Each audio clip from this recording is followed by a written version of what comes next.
Suspense. And the producer of CBS Radio's outstanding theater of thrills, the master of mystery and adventure, William N. Robeson.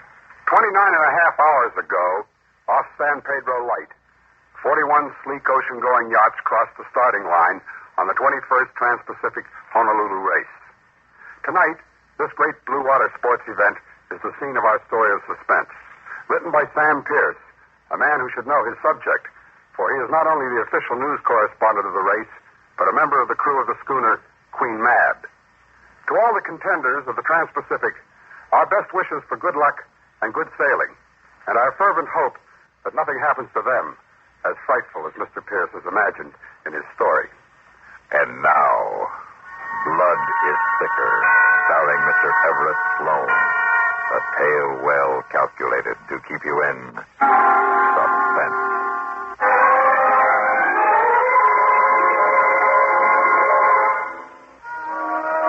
It's a simple enough plan, as plans go. There's a girl, Vanessa Evans. She's young, very pretty, built like you dream, and you dream from Jean-P. Dreams. And most important, she's loaded with money. Left to her by her papa, who also left her oil wells, cattle ranches, and a 70-foot ocean racing schooner, which Vanessa sails with magnificent skill. The plan? Why, to marry Vanessa and her money and her yacht. You've sailed with her every weekend for the last 2 months, and now she's invited you to crew on the Honolulu race. And although your yachting experience has been limited to a few weekends on friends' boats, you've always been able to talk a good game. And with as willing a listener as Vanessa, who could steer a wrong course, as they say in yachting circles. So now it's the day of the start. And as you swing jauntily aboard the sleek 70-footer, your spirits are soaring. You feel every inch the gentleman sailor your carefully selected wardrobe makes you look. Well, welcome aboard, Mr. Farley. Thank you, Captain. Morning, Mike. Vanessa, boy, don't you look wonderful. Thank you, sir, she said. Hi, Skipper. Mike. We can take off any time now. Doc's aboard. We all here, Vanessa? Crew complete? We're all here, Mike. But there's been a little change in personnel. Charlie Edmonds had his appendix taken out night before last. No kidding. So I've asked my cousin, Hugh Guthrie, to sail with us in his place. I'd like you to meet him. Hugh, this is Mike Farley, my cousin Hugh Guthrie. Oh, very glad to know you, Mike. Thank you. Vanessa was telling me you've done quite a bit of sailing on the East Coast. I thought perhaps we might... I made the Bermuda races a couple of times. Ah, fine race. What boat? The Quintana. Quintana? Mike raced on her in 1952, the year she won. Yes. You done much sailing, Hugh? I used to sail a good deal with Vanessa's father. He was one of my smarter type cousins. He handled all of Dad's business affairs. He handles them for me now. Oh, I see. You from out here? Oh, no. I tend store back in New York. You flew all the way out just to make the race with us. I was glad to find an excuse to get away for a while. And who could ask for anything nicer than sailing with a first-class skipper like Vanessa again, particularly on a boat like the Segway? You've sailed on the Segway before? Hilda. Oh. He knows her like a book. Oh, well, that's a relief to me. Charlie and I were teamed up as watch partners. We were to work the foredeck and the pulpit, and that's no place for a greenhorn. You may have to bring me up to date on a few things up there, but I think I'll remember most of the rig. Oh, I'm sure you will. Excuse me, Miss Evans, but the crew are all present. All the gear is stowed. I wondered if you'd like to be getting on the way pretty soon. Thank you, Pete. I think we can go any time now. Yeah, fine. Stand by to let go of the lines.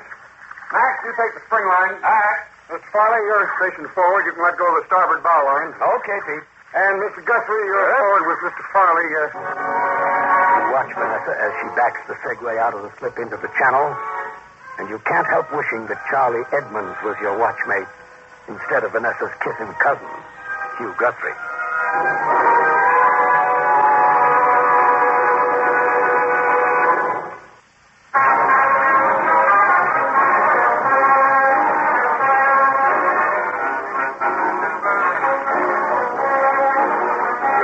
Breakwater now, beating slowly to windward.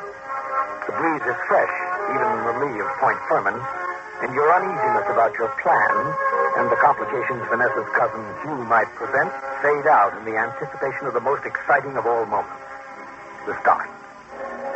45 trim ocean racing yachts of all sizes and rigs, white hulls, black hulls, mahogany hulls, knifing through the long, gentle swells of the Catalina Channel, maneuvering with a skill that is born to blue water sailors. Aboard the Segway, with Vanessa Evans' slim, strong hands almost caressing the wheel, you know the excitement. Share it with every other sailor on every other boat as the seconds tick away and the navigator's voice continues the countdown. Hey, Stand by to get the fishermen out as we cross the line. standing by. 5. Flag to the air. 3, 2. There's one. Over the hill. Going up. All right, Peter in. She's coming as fast as I can get her. Get the Jenny in any cottages. She's swinging in. Hurry in.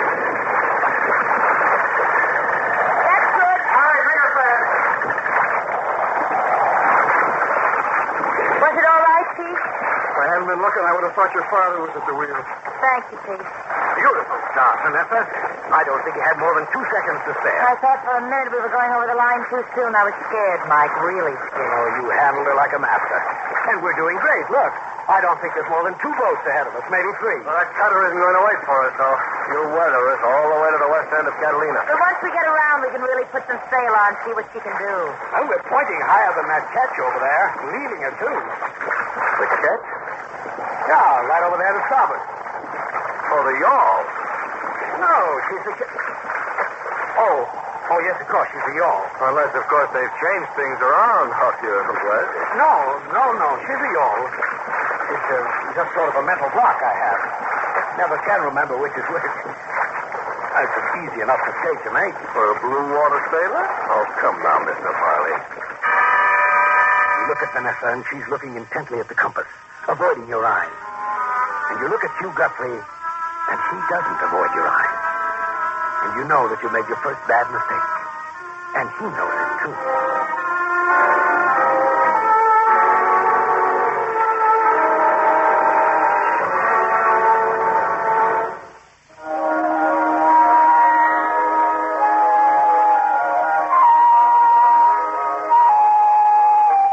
You've been at sea for 3 days, and so far you haven't made any more mistakes. But you know that Vanessa's cousin Hugh hasn't forgotten your slip. You know he's watching and waiting for you to make another one. And you're certain that next time he won't let it go. Not this boy. But there are moments aboard the Segway, rare but wonderful moments when you're alone with Vanessa out on the pulpit, a tiny fenced-in platform on the forward tip of the bowsprit, with nothing but the sound of the wind and the bow wave. She's beautiful from out here, isn't she, Mike? Beautiful from anywhere, like her skipper. Mike, if I ask you something, will you get angry? Of course not, darling. I couldn't be angry with you. It's about you and Hugh. What about you and me? Well, I don't know what it is, Mike, but from the very first day of the race, you've been standing off watching each other. There's something between you. What is it, Mike? What's happened? Well, as a matter of fact, Vanessa, I've felt it too. Mike, you don't like him, do you? Well, I don't dislike it. I don't think he likes you, Mike. He's been pumping me about you, about your parents, where you were raised, what boats you've sailed on. Well, I'm flattered by his interest, but why is he so concerned with me? Because he's my guardian, Mike. His guardian? Why, he's only a couple of years older than you are. I told you he was one of my smaller type cousins. Daddy liked him, wanted it that way. So, he controls your money. He controls everything Dad left for me. And your heart, Vanessa? I control that, Mike. Well, then, why are we talking about things that don't matter? Who cares about your money? Let old cousin Hugh have it if he wants it. Who cares about anything but us, Vanessa? Us, that's all that matters. Mike. Look, I don't care what happens as long as we have each other. Oh, Mike, darling.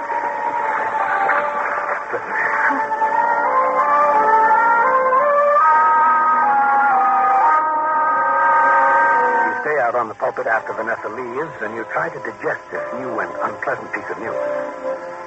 So Cousin Hugh is Vanessa's guardian, her legal guardian.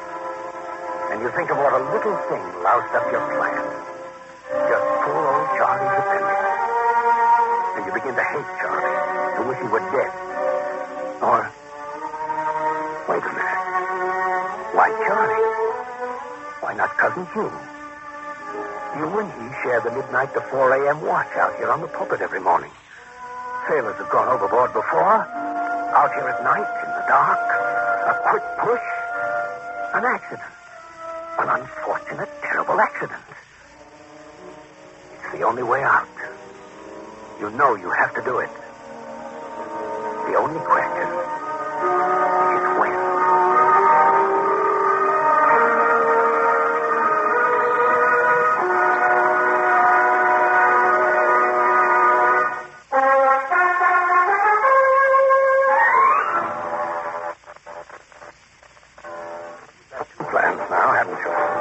One, to marry Vanessa, and two, to get rid of a legal beaver cousin, Hugh.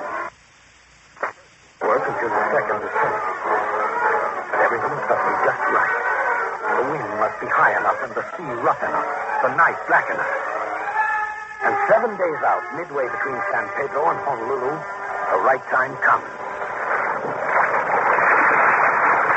With the wind blowing 20 to 25 knots and the sea coming at you in long rolling swells, the top blowing off, feathering into the night, the bow of the Segway seems like a giant bucking bronco, lifting high only to plunge back in, open and all, down into the black, angry water.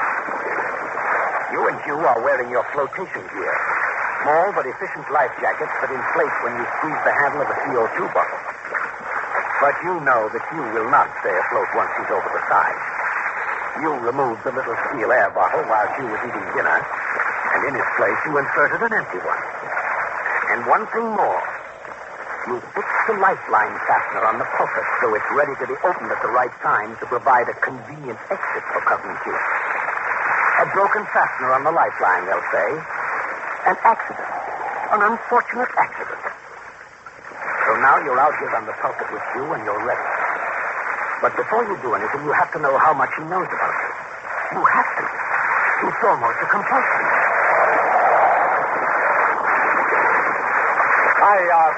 I had quite an interesting talk with Vanessa the other day.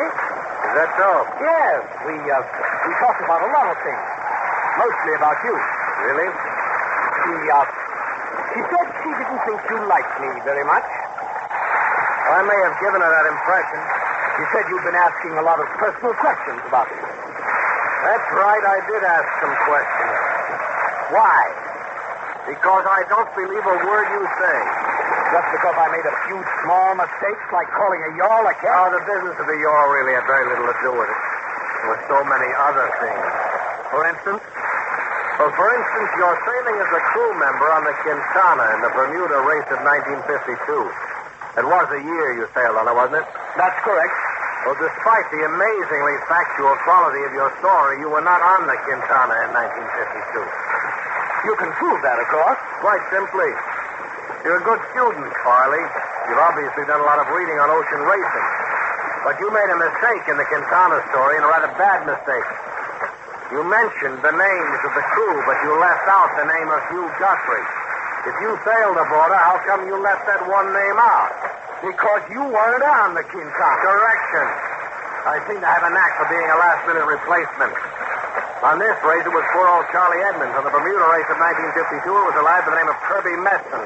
He was on the Quintana. It was printed in the official crew list, yes, but he was not aboard. He broke his leg on the very morning of the start. And I, lucky Johnny on the spot, happened to be there to see an old friend off who happened to be the skipper of the Quintana. I replaced Kirby Messon. That's impossible. Farley, you're a bit of a liar. And I don't trust liars. Particularly when they're moving in on someone very dear to me. Vanessa. Oh, yes. So now it's out. I thought you were offering it to see your little cousin's future happiness. In fact, I warned Vanessa about you. You don't want me to marry her because you want her for yourself. All right, Farley, that's proper nonsense. You're a cheap phony, and I'm going to tell Vanessa the truth about you. You won't tell her anything because you're not going anywhere except over the front. I don't think so. You're going over now, right now. You're a phony, Mr. Farley. A phony. No! No! As you lunge for him, a giant wave smashes over the pulpit, burying you in tons of water. You grab for the lifeline as you start over, but the fastener you ducked it carries away. And you feel a sharp, tearing pain at the hook-like end of it rips through your hand. And then you're alone in the water, watching the Segway as she rushes on into the night. You inflate your life vest, and it works. And then you see, off in the distance, the spreader and deck lights come on, and you hear the voices, hurried, frantic, as they get the sails down and try to bring the Segway around. And you know your plan is finished. But you're alive. And that's all that matters now. You're alive. And they're coming back to pick you up. And then there's something between you and the lights on the Segway. A triangular blue-gray fin, cruising slowly, almost indifferently, slicing through the black water a scant 10 feet away from you. And you suddenly remember the recent stories in all the newspapers of killer sharks and what they can do to a swimmer. And you lie very still. That's what they said to do. And you watch. And the fin cruises away. And you start to breathe again. And then it circles, seems to flutter in the water, and pick up speed. And you raise your hand in a futile gesture to ward it off, and you suddenly know you're not going to make it.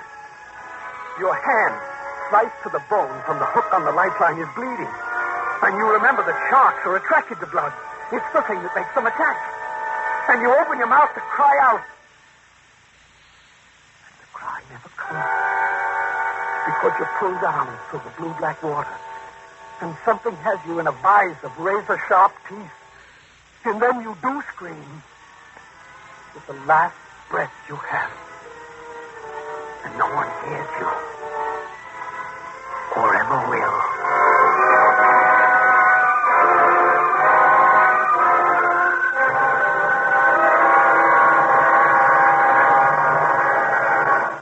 Suspense, in which Mr. Everett Sloane starred in William N. Robeson's production of Blood is Thicker, written by Sam Pierce. Supporting Mr. Everett Sloane in tonight's story were Kathy Lewis, Lawrence Dobkin, Bill Quinn, and Sam Pierce. Listen. Listen again next week when we return with Mr. John Lund, starring in Eyewitness. Another tale well calculated to keep you in suspense.